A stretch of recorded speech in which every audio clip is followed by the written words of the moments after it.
I feel that he served his country and he served it heroically. Okay, so I you're saw much more sympathetic. very much. Yeah. He's a royal. I'm a royalist. God bless you, Harry. And he's Diana's son, and she only had two, and Yeah. that's unique. Yes, indeed. Yeah.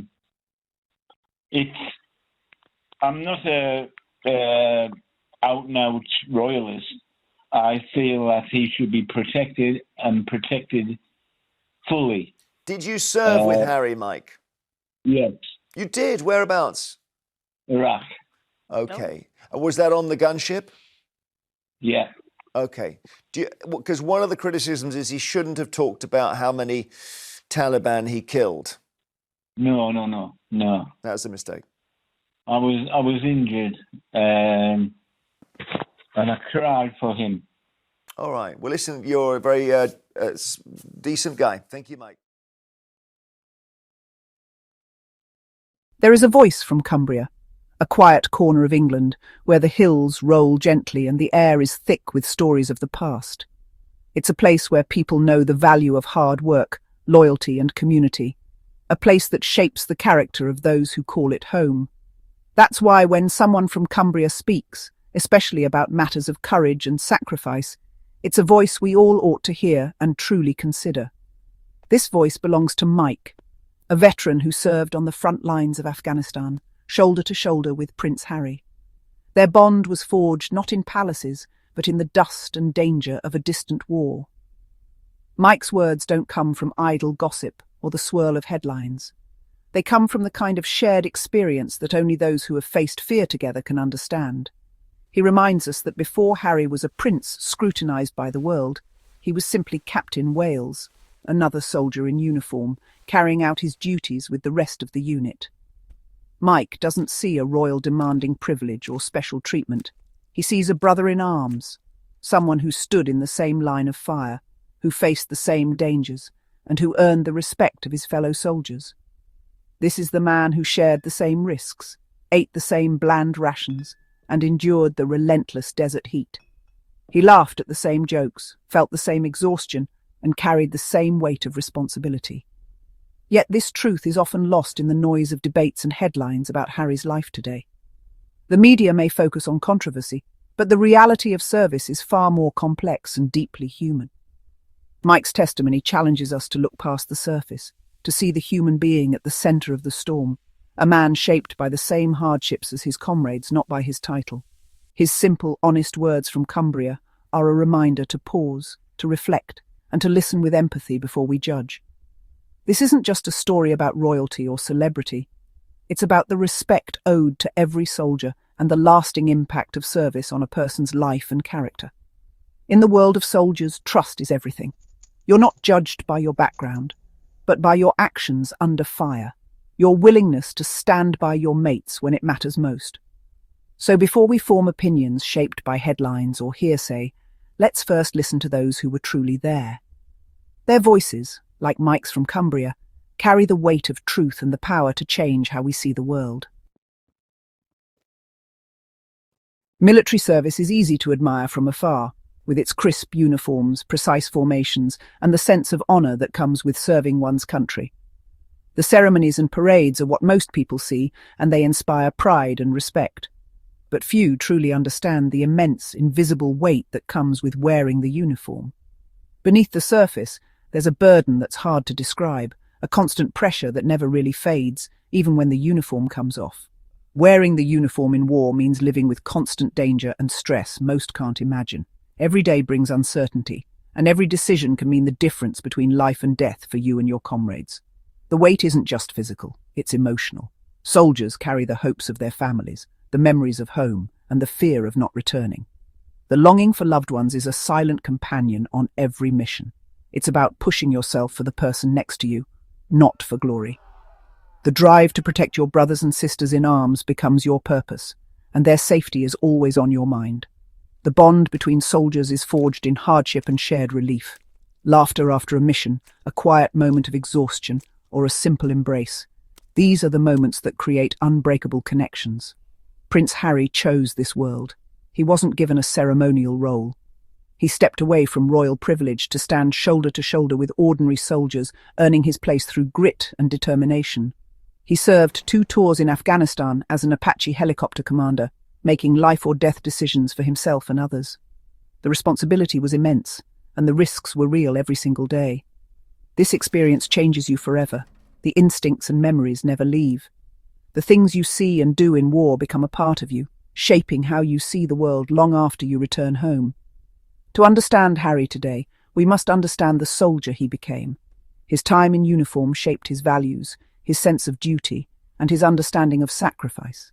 His presence made him a high-value target, putting his unit at greater risk. The added pressure of his identity meant extra vigilance and responsibility for everyone around him. Yet his fellow soldiers respected him for serving anyway. He earned their trust not through his title, but through his actions and willingness to share their burdens. He faced danger on equal terms, despite the added risks of his identity. He trained, fought, and endured alongside his unit, never asking for special treatment. This is the essence of military service, facing danger together, regardless of who you are. In the end, it's not about rank or background, but about standing together in the face of adversity. That's what truly matters. Prince Harry's need for security isn't theoretical. It's a direct result of his military service. Terrorist groups publicly named him as a target, creating a permanent risk. This threat doesn't vanish because he left the army or the UK. In today's world, danger crosses borders and spreads online.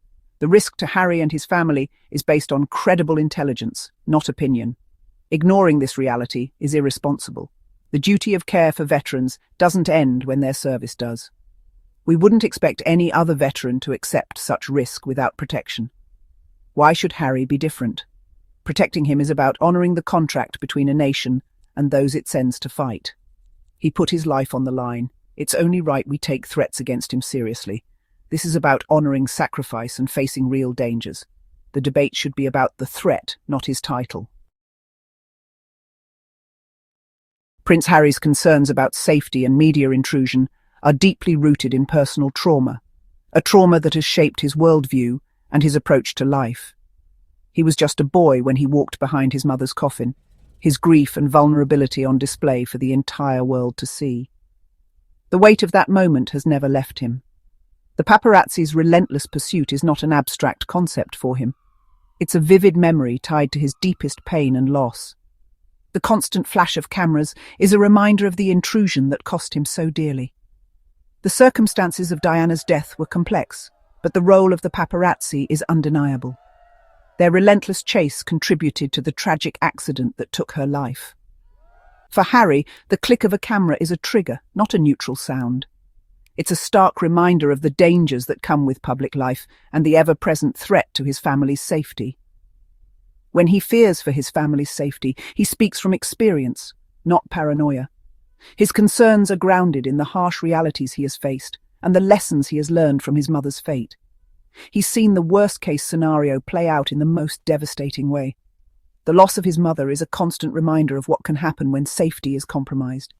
His actions are those of a husband and father trying to prevent history from repeating itself. He is determined to protect his loved ones from the same fate that befell his mother. This isn't about seeking total privacy, but about drawing a line where safety isn't sacrificed for a photo. It's about ensuring that his family can live without the constant fear of intrusion and danger. The echo of his mother's fate is a constant warning, a haunting reminder of the price of fame and the importance of vigilance. When he asks for protection, he's thinking of his mother and his children. He's driven by a desire to shield them from the pain and loss he has endured. He's determined they won't suffer the same fate. His mission is clear: to protect his family and ensure that the past does not repeat itself. Many dismiss Harry's concerns by pointing to his privilege. But privilege is not a shield against danger, grief, or fear. A bullet doesn't care about your bank account, and a terrorist doesn't check your family tree. Harry's fame and royal background make him a bigger target, not a safer one. To deny him protection because of privilege is illogical. He didn't use privilege to avoid danger. He chose to serve in a war zone, increasing the risk to his life. He earned the threats against him through sacrifice, not status. Throwing privilege back in his face now is a betrayal of fairness.